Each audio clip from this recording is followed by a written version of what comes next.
Olá, bom dia a todos. Em primeiro lugar, eu gostaria de agradecer a participação de cada um de vocês aqui no nosso webinar. Hoje nós iremos falar um pouco sobre introdução ao manuseio seguro de produtos químicos. Caso haja alguma pergunta para ser feita, por gentileza escreve aqui no nosso chat. A nossa equipe de suporte técnico aqui vai anotar a pergunta para a gente. Tudo bem? Vamos lá, vamos iniciar.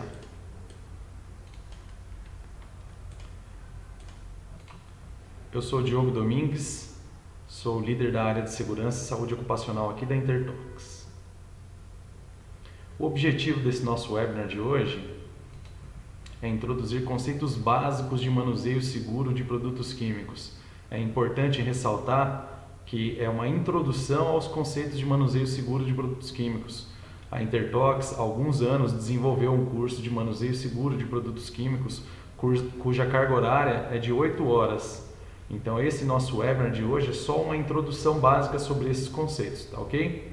Para demonstrar a importância de conhecer minimamente conceitos de segurança no contato com produtos químicos e convidar a todos os participantes a ingressarem em um mundo mais seguro, com profissionais devidamente treinados e empresas conscientes sobre os perigos e riscos envolvidos no contato com produtos químicos.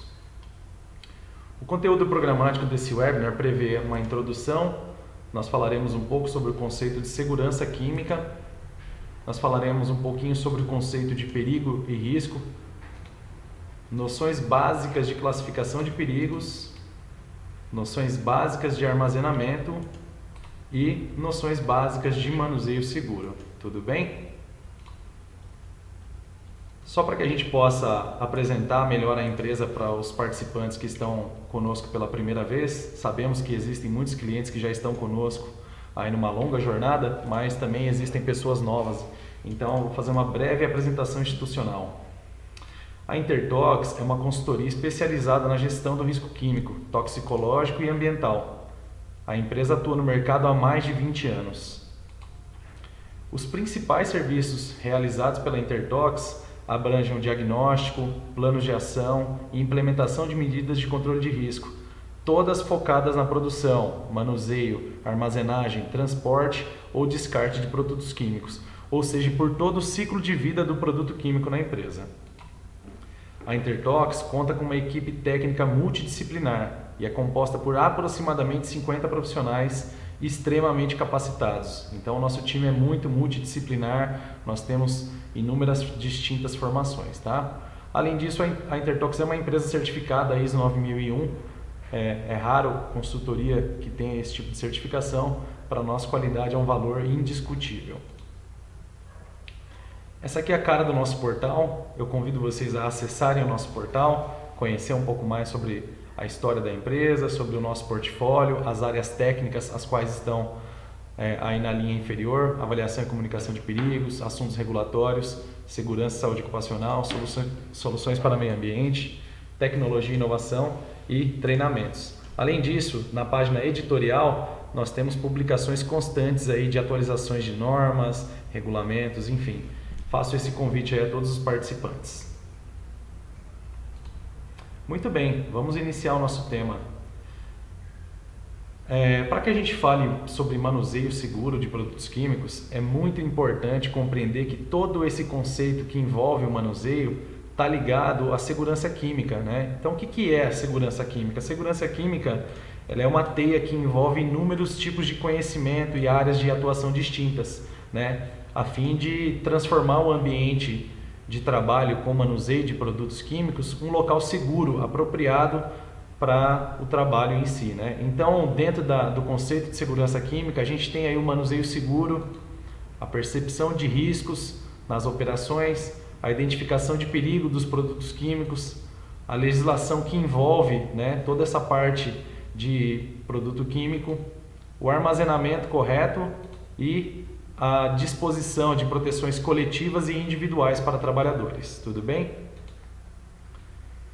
O que é segurança química, né? O conceito de segurança química é a prevenção dos efeitos adversos para o ser humano e ao meio ambiente, decorrentes da produção, da armazenagem, transporte, manuseio uso e descarte de produtos químicos.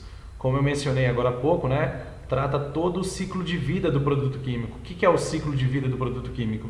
É desde a entrada deste produto na tua empresa, passando por todas as etapas, retenção, amostragem, almoxarifado, pesagem, manipulação, embalagem, expedição, inclusive na área de meio ambiente de descarte também, né? Então todo o ciclo de vida do produto químico, desde a entrada dele até a saída do produto final, seja o produto final uma mercadoria acabada ou algum tipo de resíduo específico, que também tem que ter a destinação apropriada.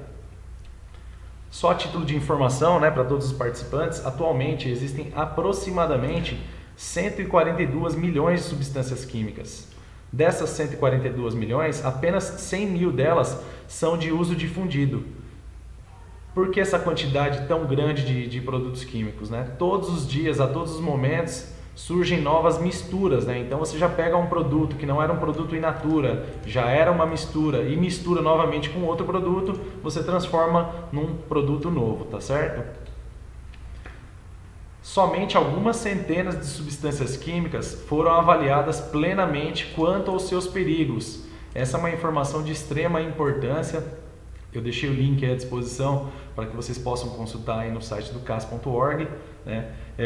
Poucas as substâncias foram realmente estudadas e conseguiu-se estabelecer um limite de exposição ocupacional para elas. Aqui no Brasil, a norma que trata sobre o tema é a norma regulamentadora NR15, que trata sobre insalubridade, nos anexos 11, 12, 13, né?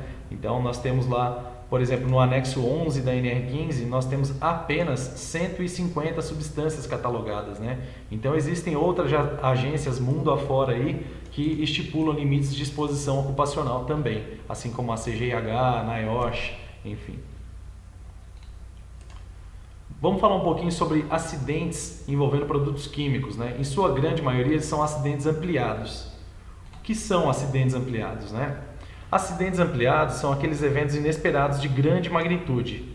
Eles podem ocorrer individualmente ou de forma combinada. Como assim individualmente ou de forma combinada? Imagina você um pátio industrial, um condomínio empresarial, onde tem 4 ou 5 empresas dispostas uma ao lado da outra.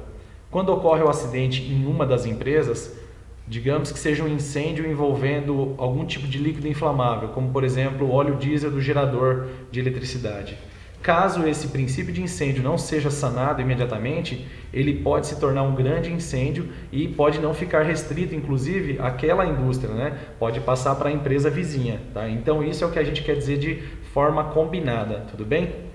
Podem envolver uma ou mais substâncias perigosas. Eu dei o exemplo agora do óleo diesel, porém, se for um laboratório, nós podemos ter ali uma quantidade muito grande de reagentes, né? Com o potencial de causar múltiplos danos, seja o dano ao meio ambiente ou à população exposta. Seja a população exposta de trabalhadores ou da comunidade no entorno, trazendo consequências imediatas ou de médio a longo prazo. É muito complicado quando nós temos empresas inseridas em zonas mistas, né? O que é zona mista? Então existem as zonas industriais, são aqueles locais destinados única e exclusivamente para indústrias e fábricas, e existem zonas mistas, né? Aqui na capital, em São Paulo, é muito comum isso acontecer. Então dentro de um bairro onde tem uma fábrica de produtos químicos, na vizinhança ali, no entorno, você vai encontrar supermercado, cartório, escola, oficina mecânica, padaria, enfim, e moradia também, né? Então isso é o que a gente chama de zona mista, tá? Quando a gente fala de acidente ampliado, né, nós estamos falando de um acidente de grandes proporções, né, de grande magnitude, tá? Eu convido aí os participantes do nosso curso a tentar relembrar qual foi o último acidente ampliado que aconteceu aqui no Brasil. Eu vou passar para a próxima lâmina, vamos pensando aí junto, pessoal, e tentar lembrar qual que foi o último acidente ampliado que aconteceu aqui no Brasil. Eu vou dar uma dica, foi recente, não foi nesse ano, e foi um acidente similar a um acidente que já havia ocorrido em um passado recente. Então, só para a gente ter um pouco da ideia do histórico de alguns acidentes ampliados, né? Todo acidente, gente, ele é terrível, envolve morte de pessoas, ferimentos, perdas materiais, perdas financeiras muito grandes. Mas todo acidente também traz algum tipo de aprendizado, tá? Então, num contexto histórico aí, nós temos aí no ano de 1974, Flixborough, na Inglaterra, um acidente muito grande envolvendo a substância chamada caprolactama, que é um intermediário do nylon. Essa empresa ela armazenava uma quantidade muito superior à que ela podia, né? E por uma série de falhas e fatores, convido inclusive quem tiver maior interesse, coloca aí no YouTube, né? Acidente Flixborough 1974. Vocês vão conhecer um pouco melhor a história. E foi uma tragédia muito grande, tá? Isso fez com que a indústria inglesa regulamentasse melhor essa atividade. 1976, Seveso, na Itália, vazamento da substância dioxina. Só para que vocês tenham ideia da toxicidade dessa substância, 200 ml de dioxina dissolvidos em 1 litro de água são capazes, não estou dizendo que podem, mas são capazes de matar mais de 1 milhão de pessoas, devido à sua grande toxicidade, tá? Então, esse também é um acidente que trouxe regulamentação, né? Tem uma diretiva de Seveso que trata sobre o risco de trabalhar com substâncias tão perigosas e tão poluentes. No ano de 1984, a gente teve um acidente seríssimo também em Bhopal, na Índia. A substância que vazou foi o metil-isocianato. Trata-se de uma indústria, né, a Union Carbide, que com o passar dos anos parou de receber aporte financeiro e começou a ter problemas sérios aí, principalmente no que diz respeito à manutenção e uma série de outros fatores. Enfim, foi um desastre muito grande. Nesse mesmo dia morreram mais de 3 mil pessoas, né, e com um histórico de alguns anos, mais de 10 mil pessoas morreram em decorrência da exposição ao metil-isocianato.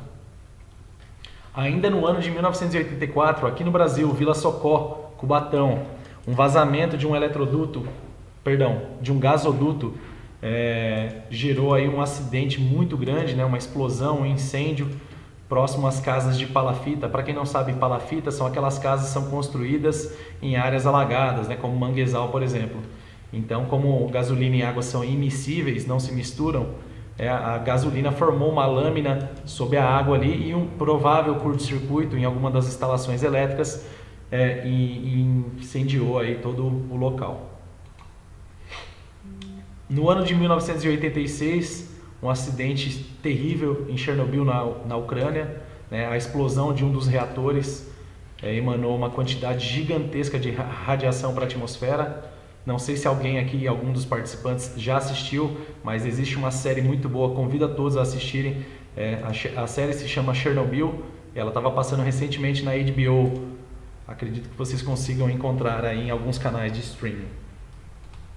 E mais recentemente, né, um acidente na usina de Fukushima, no Japão, também envolvendo a radiação. Um tsunami que entrou dentro das dependências da usina, acabou alagando todos os geradores que mantinham a eletricidade funcionando em dia, os sistemas de refrigeramento.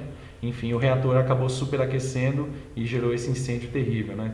Então, todos esses acidentes que vocês podem ver aí tiveram um grande impacto na sociedade como um todo, nos governos, e geraram regulamentação específica, né? Como eu estou dizendo, infelizmente custou a vida de muita gente, custou muita perda ambiental, material, enfim, porém trouxeram alguns aprendizados importantes, inclusive regulamentação, tá?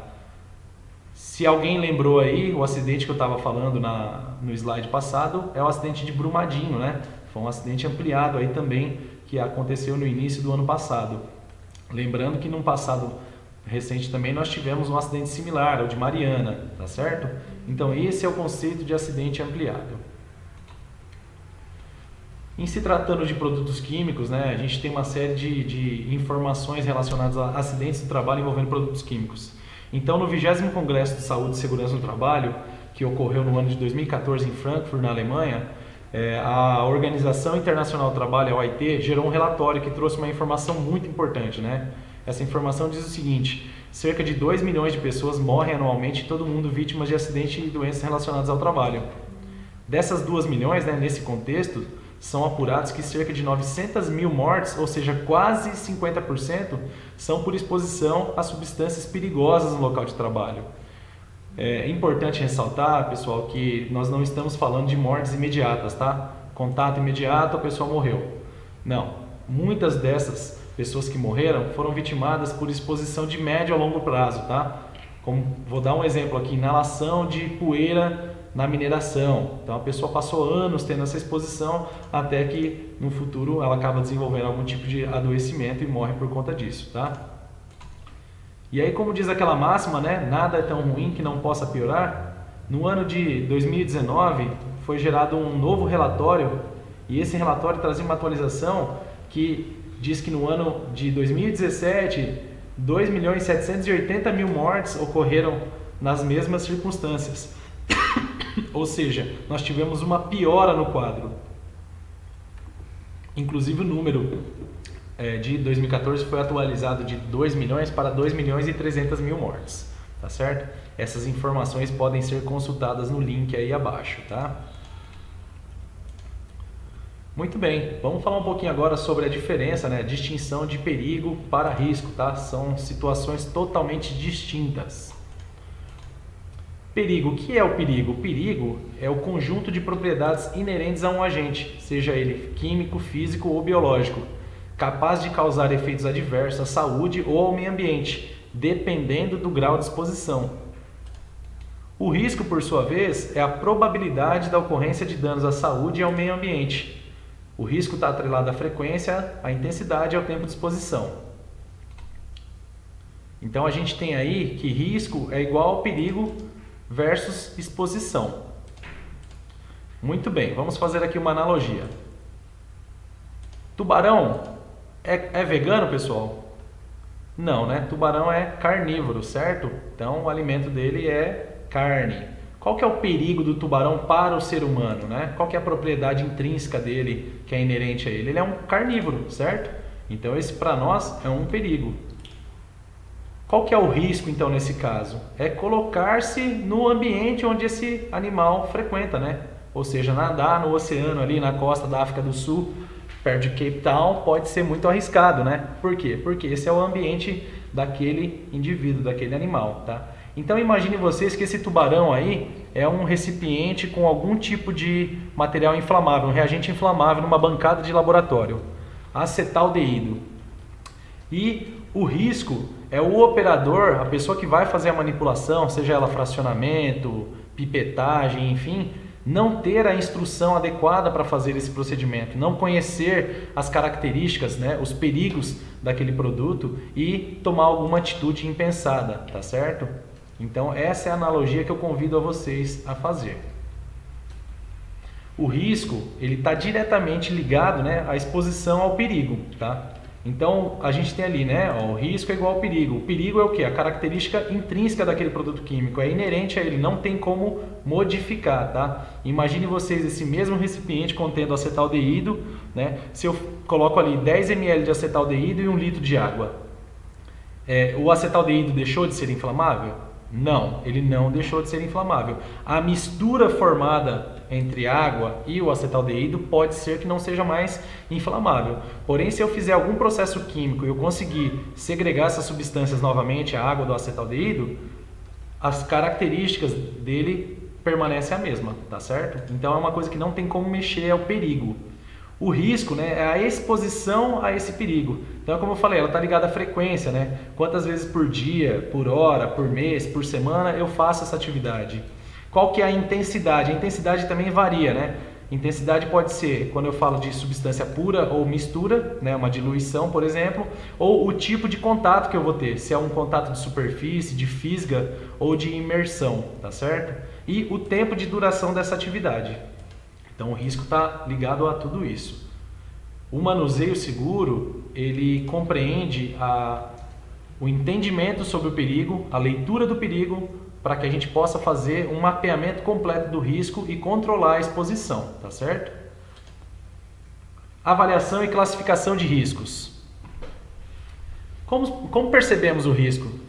Vocês acham que todo mundo percebe o risco da mesma forma?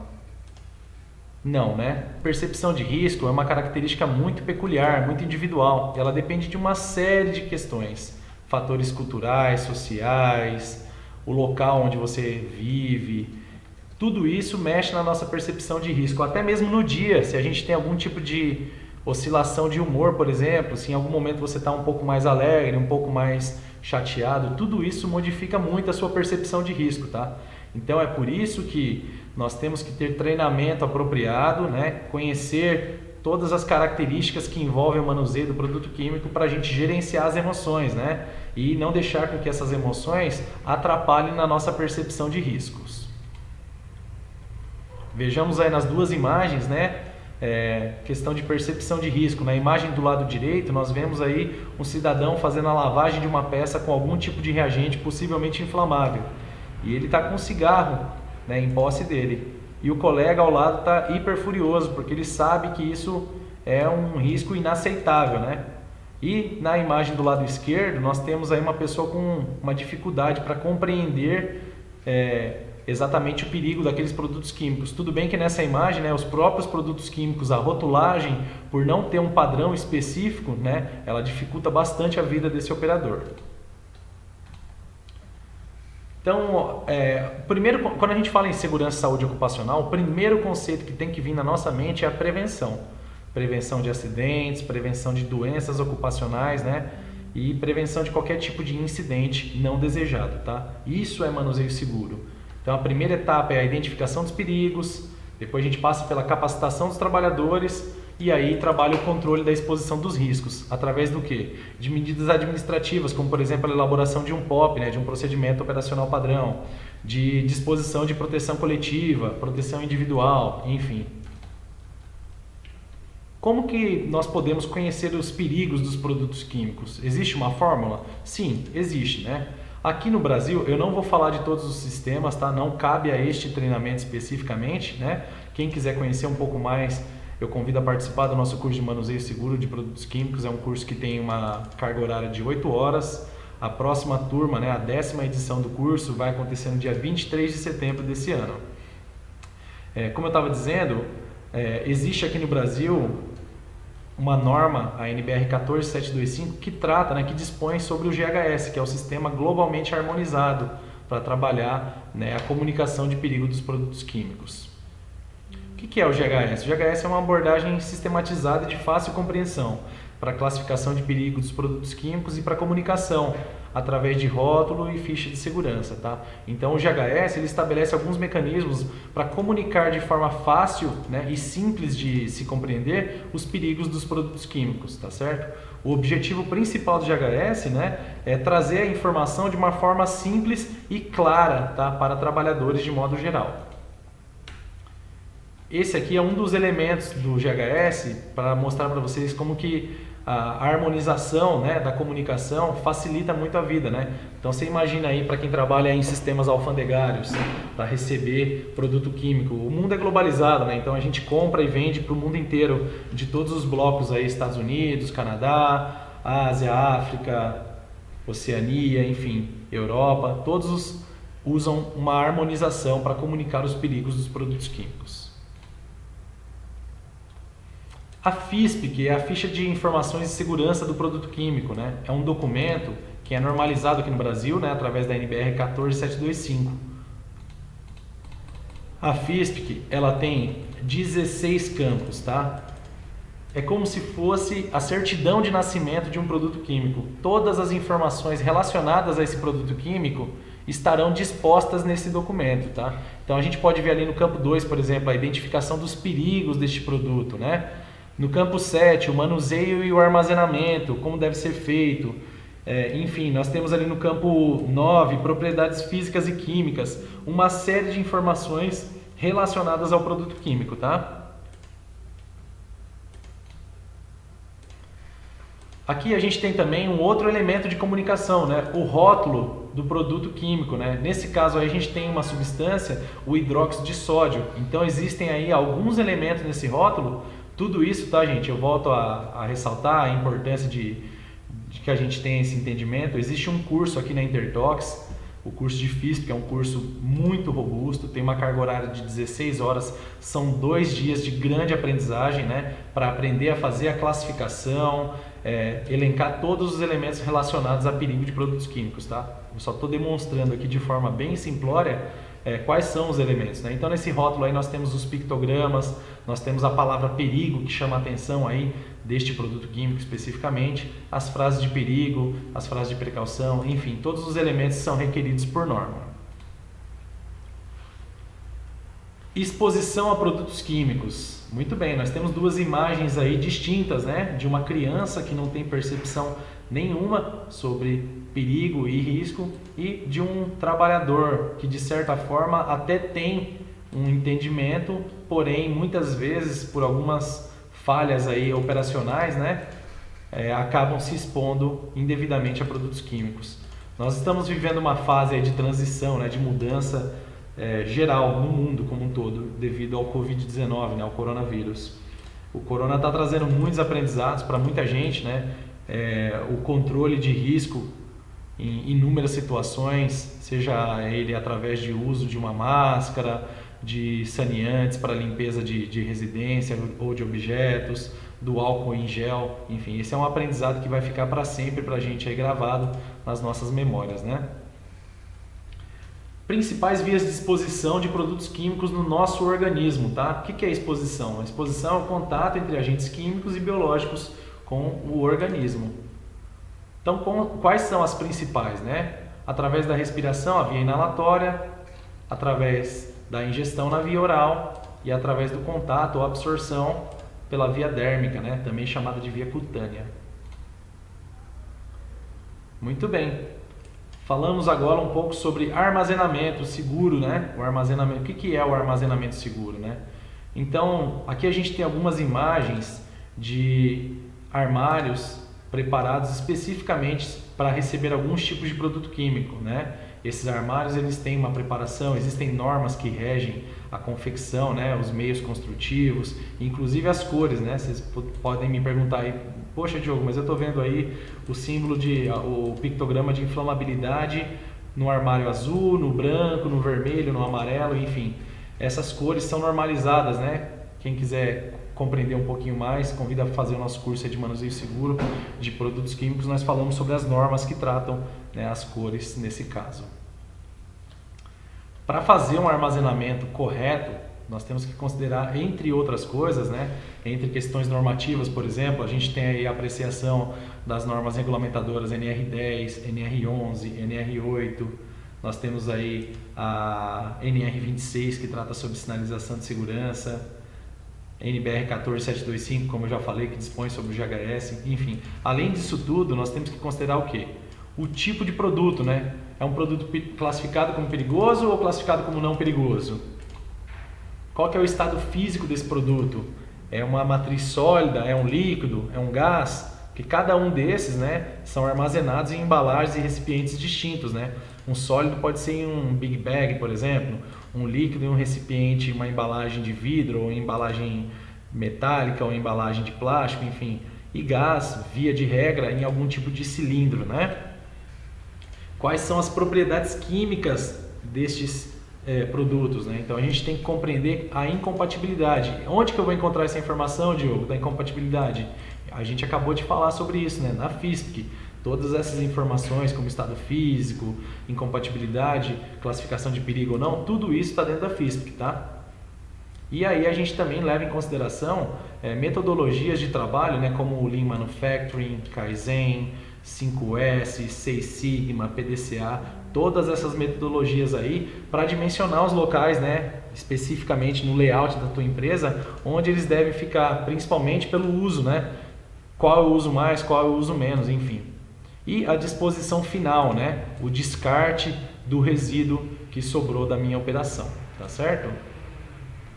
Aí nós temos algumas imagens também de recipientes e embalagens de produtos químicos, né? Na parte superior do lado direito aí nós vemos uma variedade muito grande de embalagens confeccionadas em material polimérico, né? Então tambores, bombonas, pequenas embalagens, frascos e recipientes. Do lado esquerdo aí nós temos tambores metálicos, tem IBC também, né? O Intermediate Bulk Container. E aí na parte de baixo, na imagem maior que vocês veem o dimensionamento de um dique de contenção para vazamento de produtos químicos. A Andrea Guido está fazendo uma pergunta para nós aqui, né? Valor do treinamento de 8 horas. Andrea, ao final do curso aqui, eu vou passar para você um link, tá? Para que você possa consultar aí. Eu não me lembro de cor agora o valor, mas quem faz a inscrição antecipada tem um desconto bem interessante, tá? Então ao final eu te falo. Deixa eu só ver aqui uma outra pergunta importante. A Ângela, só um minutinho, tá? Deixa eu ver aqui. Aí. Opa. A Ângela. Existe algum manual para auxiliar a empresa a segregar produtos? Olha, Ângela, existem na verdade inúmeros, né, manuais que você pode encontrar aí, seja de entidades como sindicatos específicos ou como cartilhas da Fiesp, enfim, tem uma série de materiais, tá? Mas nós aqui na Intertox, nós temos muitos e-books, né? Aqueles e-books que te auxiliam a fazer essa segregação aí, tá? O controle dos produtos químicos. Então, ao final, se você quiser também enviar um e-mail para nós aí, solicitando, nossa equipe de marketing pode dispor aí para vocês esses e-books, tá certo? Rosa Moura fez uma pergunta aqui, né? Qual a norma que determina o uso desses armários? Rosa, essas informações, né? Como eu falei, esse aqui é um treinamento só de introdução, esse webinar é uma introdução. Então essas normas, na verdade não é uma única norma, são várias normas, elas são abordadas no curso de manuseio seguro, tá? Caso você tenha interesse, seja muito bem-vinda e espero contar contigo lá em setembro. A Andrea pergunta aqui, né? Esse treinamento aborda incompatibilidade de produtos químicos? Sim, aborda muito, né? Porque a incompatibilidade é um dos itens que faz parte do armazenamento seguro dos produtos químicos, tá certo? Aí aqui uma pergunta também não sei, tá? Lienishi. Existe uma quantidade mínima de produtos químicos a ser considerada para adotar esses armários específicos? Olha, essa e outras informações, tá, gente? Como não faz parte aí do nosso conteúdo de hoje, elas são abordadas no curso, tá certo? De manuseio seguro de 8 horas.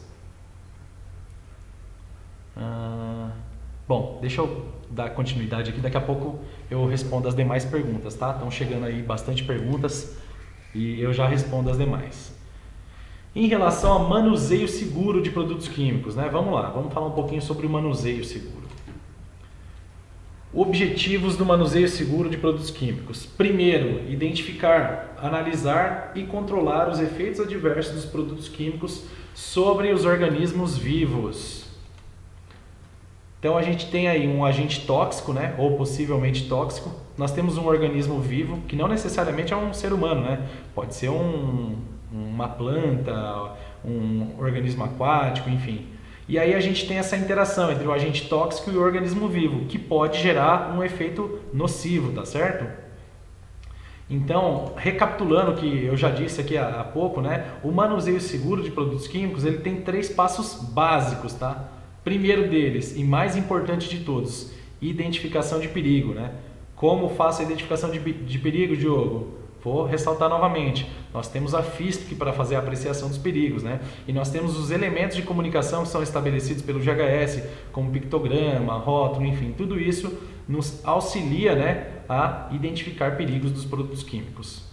Depois que nós identificamos os perigos, a gente faz uma avaliação de risco sobre esse perigo, né? Então, olha, tem um perigo de um produto químico que é inflamável. Qual que é o risco na operação? Bom, o risco é de incêndio, né, de explosão, eu tenho risco de contato dérmico também, enfim, uma série de riscos, né?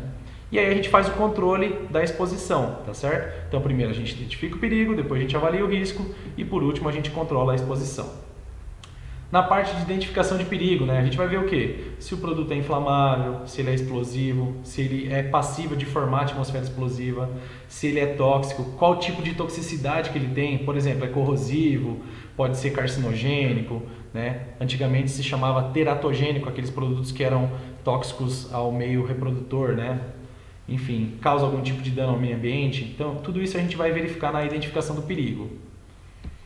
A análise de risco, né? A gente vai fazer o quê? A gente vai primeiro qualificar e depois quantificar o risco, né? A gente vai ver qual que é o tipo de exposição ocupacional, qual que é a via de penetração no organismo, É pela inalação, é contato dérmico, né? Existe algum limite de tolerância, né? O limite de exposição ocupacional estabelecido para o produto químico que vai ser manipulado? Se sim, qual que é o nível de ação, né? Qual que é o nível de ação? É um coeficiente de segurança que é aplicado a todo limite de exposição ocupacional, tá? Existem outros riscos envolvidos além do risco químico. Vamos dar um exemplo aqui, risco mecânico, né? Por exemplo, você tem uma substância química que é aquecida, né? Então a embalagem que você vai manipular ali, além de estar com um produto químico, a embalagem também oferece o risco térmico, né? Que é um risco mecânico. E probabilidade de acidente, né? Então deve ser feita uma análise preliminar de risco para identificar as possíveis causas de acidente caso ocorram, né? Além disso, todos os impactos legislativos, né?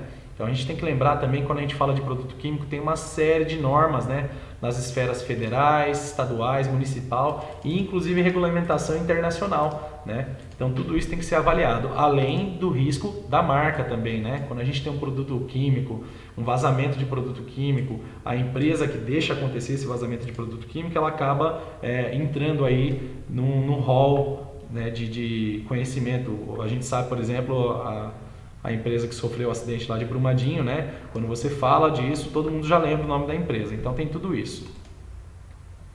E o controle do risco, né? Que é o quê? Primeiro, né, pensando naquela questão da química verde, e aí a gente tem uma série de convenções que aconteceram aí, né?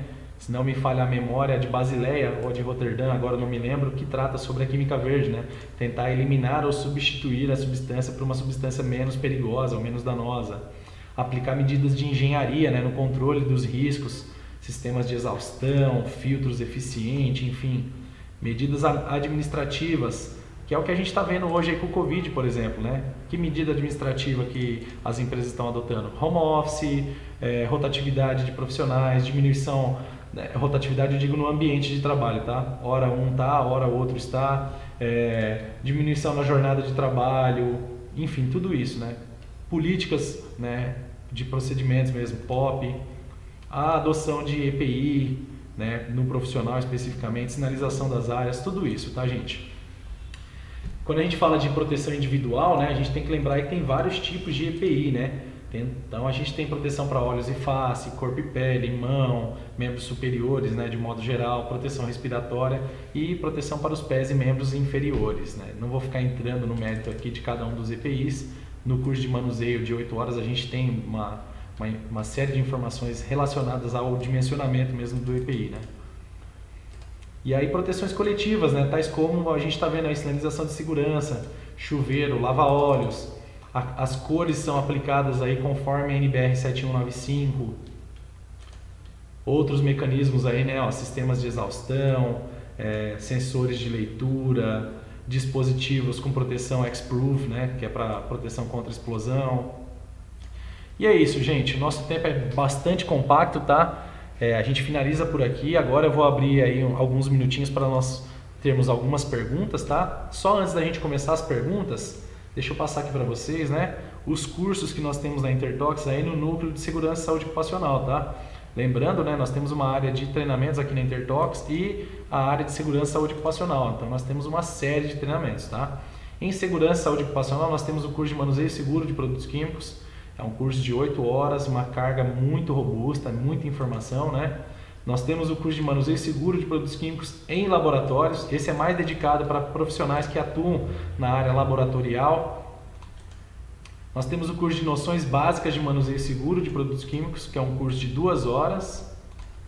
Nós temos um curso de biossegurança de 4 horas. Inclusive é um assunto que está em alta aí por conta do coronavírus, né?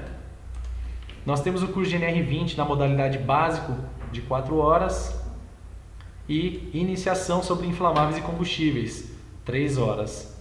E além disso, aí nós temos uma série de cursos, né, que são desenvolvidos em CIPATs, né, aquela Semana Interna de Prevenção de Acidentes. Cursos de normalmente 1 hora de duração, tá certo? Muito bem, eu agradeço a todos, tá, pelo tempo disponível e agora a gente vai aí para as perguntas, tá? Eu já tenho algumas perguntas aqui. Só um minutinho, tá?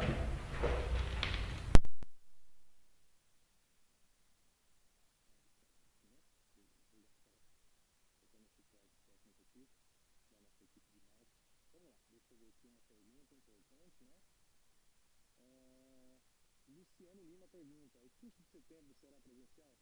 Olha, Luciano, a gente tinha uma previsão inicial de realizar o curso presencial. Todavia, como a gente está vendo aí que todo o cenário que nós estamos passando em decorrência do coronavírus, a gente não tem nenhuma certeza sobre os próximos passos, né? Principalmente que a Intertox, ela tem cumprido à risca as regulamentações aí do governo federal, do governo estadual. Então, assim, a gente não tem certeza, né? Então, a princípio, esse curso...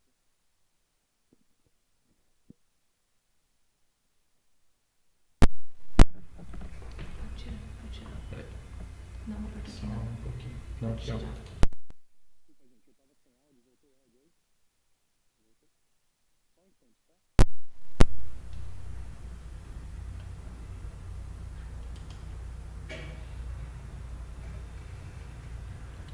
Vai. E aí?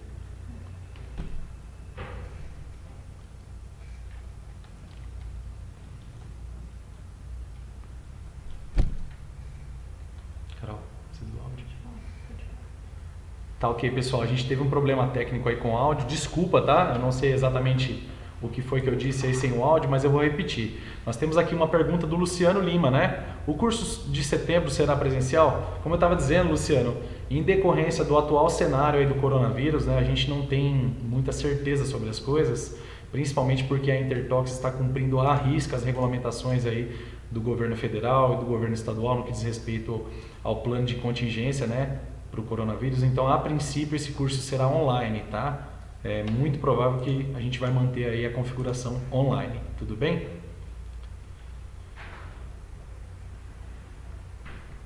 A Luzia faz a pergunta aqui, só um instante, vamos ver.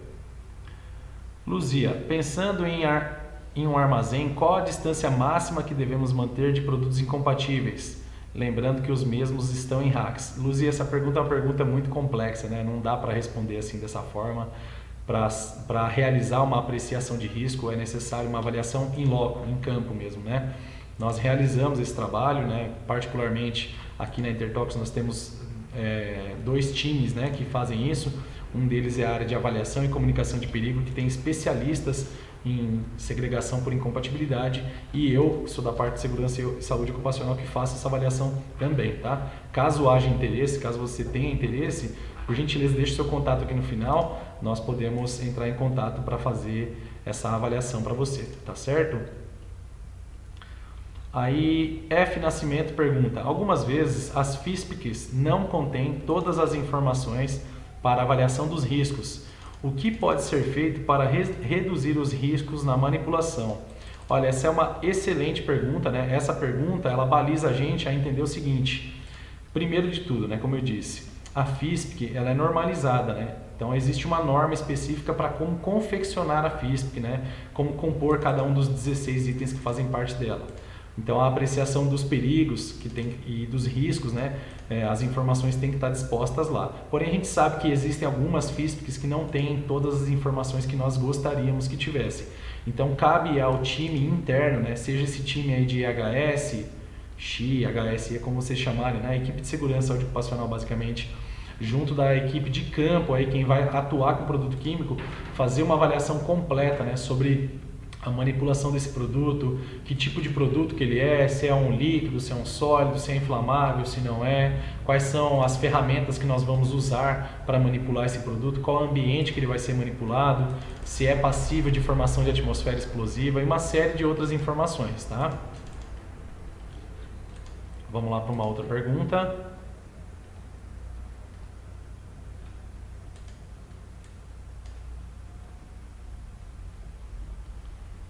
Tem bastante pergunta, tá, gente? Gabriela Lamin pergunta: muitos fornecedores ainda não cumprem o padrão GHS em FISP e rótulos. O que fazer? Realmente, Gabriela, a gente sabe que existem fornecedores que não cumprem, né?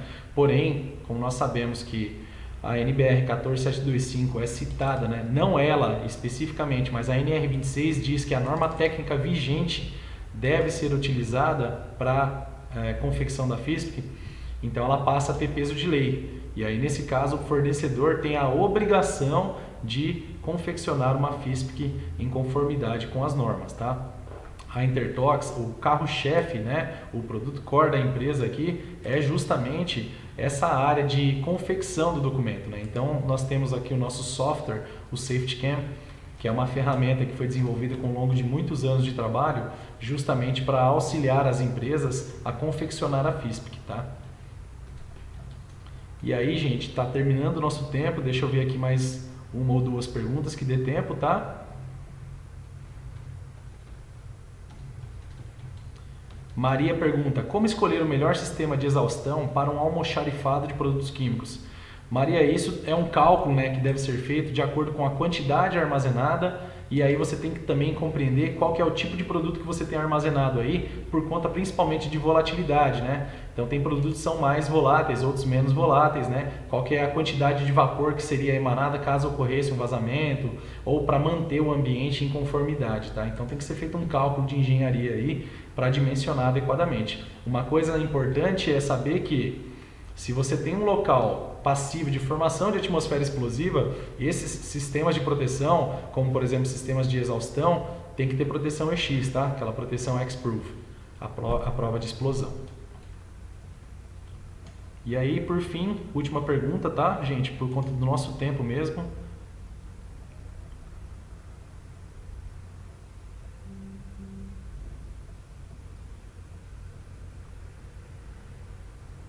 Aí tem uma pergunta aqui do Diego, né? Onde encontramos referências para localizar os EPIs adequados para o manuseio de cada produto perigoso, cada produto químico perigoso? Essa é uma pergunta muito importante, né? Como eu estou ressaltando desde o começo aí, todas as informações base dos produtos químicos estão dispostas na FISPIC, tá? Na ficha de informação de segurança dos produtos químicos. Porém, o time interno de HSE, EHS, enfim, ele deve trabalhar numa avaliação de risco completa da manipulação do produto químico, para dimensionar corretamente qual é a luva, qual o óculos, qual a máscara de proteção facial. Nesse caso, para proteção respiratória, por exemplo, existe uma norma específica, né? O PPR, que fala, é o Programa de Proteção Respiratória, que fala sobre como dimensionar esse dispositivo, enfim. São inúmeras informações que são agrupadas, tá? Mas a matriz de todas essas informações está disposta na FISPIC, tá certo? Bom, pessoal, gostaria, em nome da Intertox, de agradecer a todos vocês pela presença aqui no nosso webinar. É sempre muito bom para nós ter o prestígio de vocês aqui. Nós estamos sempre dispostos a trazer informação com qualidade, conteúdo técnico, né, para agregar valor para o teu trabalho, para o teu conhecimento próprio. E eu convido a vocês a participarem dos nossos cursos, né? São cursos que vão agregar bastante conhecimento, tá certo? Muito obrigado a todos. Se cuidem, tá? Tomem os devidos cuidados aí em decorrência da pandemia do Covid-19. Isso tudo vai passar, daqui a pouco a vida vai normalizar e a gente volta tudo normal, tá certo? Muito obrigado, tá? Um abraço a todos e até a próxima. Tchau, tchau.